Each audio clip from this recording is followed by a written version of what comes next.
بسم اللہ الرحمن الرحیم۔ السلام علیکم۔ جمعہ مبارک۔ رب العظیم آپ کی ہر آرزو تمنا پوری فرمائے، آپ کو صحت و سلامتی والی زندگی بخشے، آمین۔ وقت آپ کو بتا دیتا ہے کہ لوگ کیا تھے اور آپ کیا سمجھتے تھے۔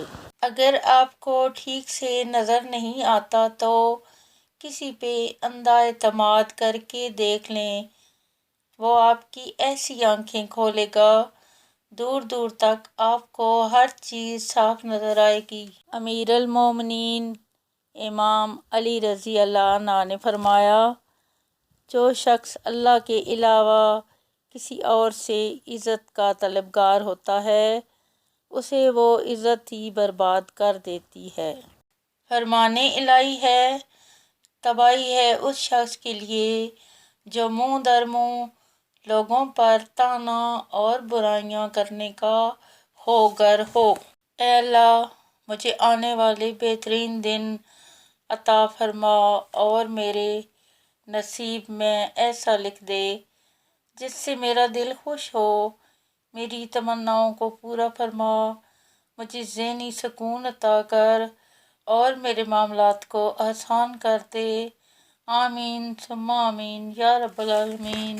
سخی کا مال ختم ہو جائے تب بھی وہ سخی رہتا ہے، کیونکہ دریا سوکھ بھی جائے تو ریت سے نمی نہیں جاتی۔ رسول اللہ صلی اللہ علیہ وآلہ وسلم نے فرمایا، تم جہاں کہیں بھی ہو اللہ سے ڈرو، گناہ ہو جائے تو اس کے بعد نیکی کر لو، بے شک نیکی گناہ کو مٹا دیتی ہے۔ چھوٹا بن کے رہو گے تو ہی بڑی بڑی رحمتیں ملیں گی، کیونکہ بڑا ہونے پر تو ماں بھی گود سے اتار دیتی ہے۔ حضرت علی رضی اللہ عنہ، کسی کو چاہنا ہو تو دل سے چاہو، زبان سے نہیں، اور کسی پر غصہ کرنا ہو تو زبان سے کرو، دل سے نہیں۔